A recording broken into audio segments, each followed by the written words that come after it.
76% of Americans live paycheck to paycheck. 64% of Americans that have businesses break even or lose money. Most people don't have any money and have accepted the fact that they don't have any money. They don't have any leftover money. They're fearful of money constantly. They overspend. They don't know how to produce money. They definitely don't know how to multiply it. The land of the brave and the home of the free, it's not even close to the truth. It's just important for people to understand that complaining has no value. And if you complain about not having enough money, work more. If you complain about not having work-life balance, spend more time on vacationing in your family. It's super simple. Let your actions dictate instead of sitting there and feeling like you're not in control. Poor people say, I can't afford it, I can't do that, I don't have time.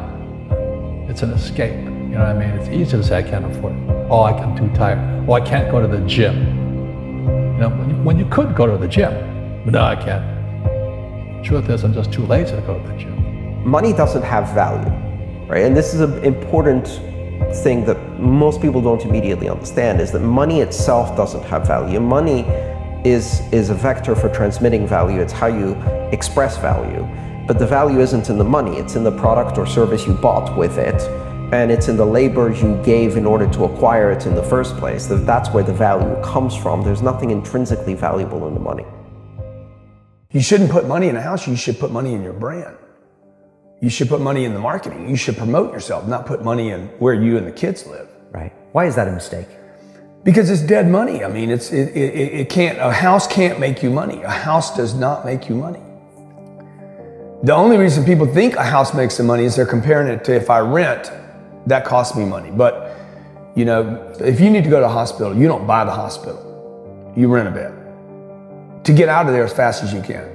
If you go on a trip, you go to America and you want to go to Disneyland, you don't buy the hotel, you rent a room. And nobody thinks poorly of that. They're like, yeah, I'm gonna go there, use the place and get out. That's what you should be doing with your living. Find a place where you can rent, pay rent monthly. Don't own the house. And take all the money that you would have put in that house purchase, down payment, extra money, fixing it up, use all that money to improve your business and yourself so that you can get more money. Right? So I see so many people here like, I'm gonna invest 300,000 pounds in a house to hopefully make $30,000, 30,000 pounds. Right. I'm gonna buy it for 300, maybe I'll sell it for 600,000. I'll double my money. Fixed in one place, by the way, where no money comes to you. Money does not go to homes. Right, and that's a big thing on your career is moving locations. Yeah, I've moved 5 or 6 times. I can move another 4 or 5 times. Because people who stay in the same place get too comfortable. If you study wealthy people, they're mercurial. They're moving, they're mobile. They're not talking, Warren Buffett and Bill Gates do not talk about the home they live in. They talk about the places they're going to. They go meet money, they go meet wealth, they go meet connections. People are stunningly accepting of anything if they actually believe that's the purest form of it. I think I'd be less acceptable if I hedged. I really do. People will accept you. People accept everything. Just be you. Be you, and clearly people like react. When you're trying to fake something and you've got bad intent, well then that's visceral and we hate. But I actually think we don't give love to the person that actually knows they have it and they're trying to fake it to conform. Hence why I won't adjust to this market all the way, because I don't think I'll be respected. I know what my intent is, so why would I be scared? I want to build the biggest building in town. That's who I am. And you know how I want to do that? By building the biggest building in town. And a lot of people want to build the biggest building in town, and you know how they want to do it? By tearing everybody else's building down. Poverty is passed on. It's taught in your families.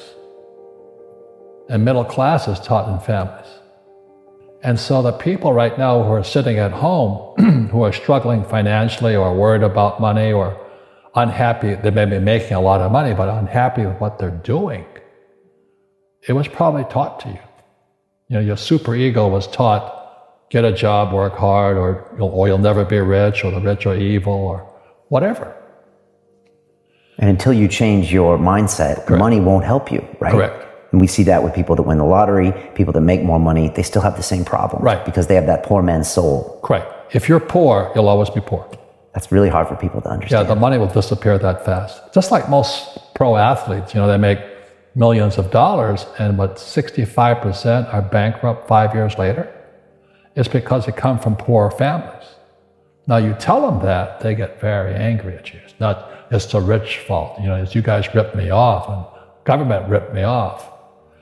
But unfortunately, what Mr. Lipton was saying, it's passed down genetically. That's the frightening thing.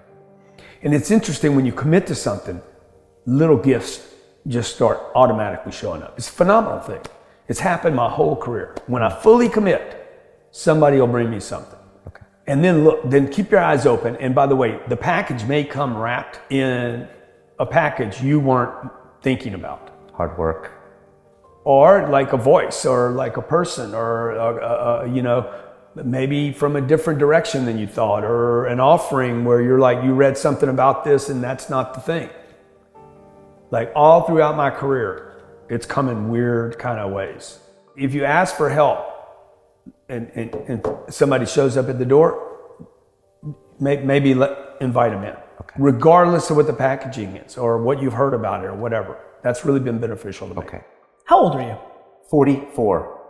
I'm 40. Do you know how young we feel? When you were 26, did you ever think that this is what 44 felt like? No. You thought that was finished? Yeah. How old are you?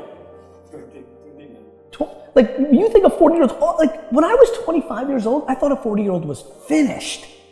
I don't even feel like I'm starting. Right? Yeah, but when I was 26, I was in a rush.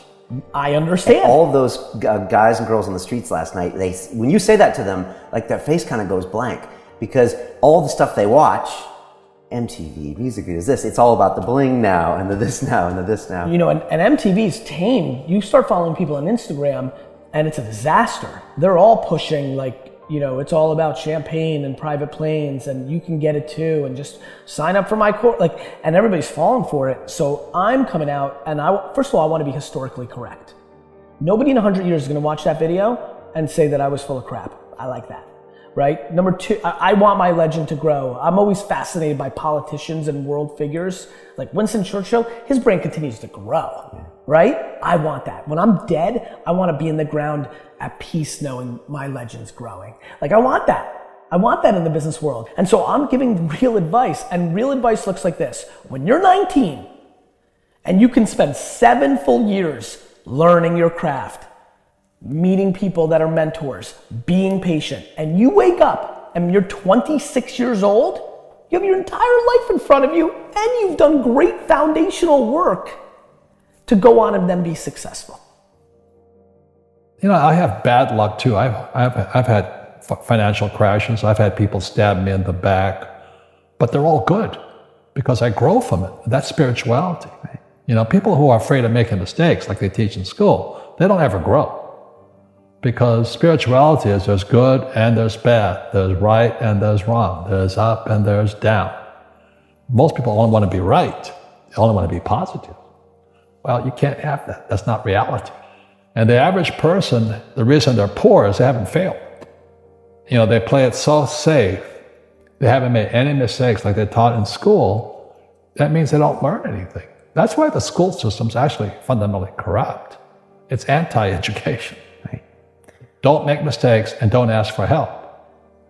And if I didn't ask for help, I have my accountants, my attorneys, my bankers and all that. I go into business like a rugby team. Boom, boom. And we kick butt. But the average guy is standing there, I'm an A student, I'm going to do this all on myself. And a bunch of rugby players run you over and you go, well, they're not playing fair. Yeah, well, you're playing stupid. You should have a team. You should have accountants, attorneys, and bankers and all that stuff. But that's not the game I want to play. I said, then don't play the game. The game of business is played with accountants, attorneys, bankers, hate to say it, politicians. You got to know the game. I don't want to hustle. I want to prosper. I don't want to grind. I want to create a machine that monetizes. I'm not shameful of money. I want money. I want a lot of money. I want to give money away. I want to raise a lot of money. You can't do that if you're broke.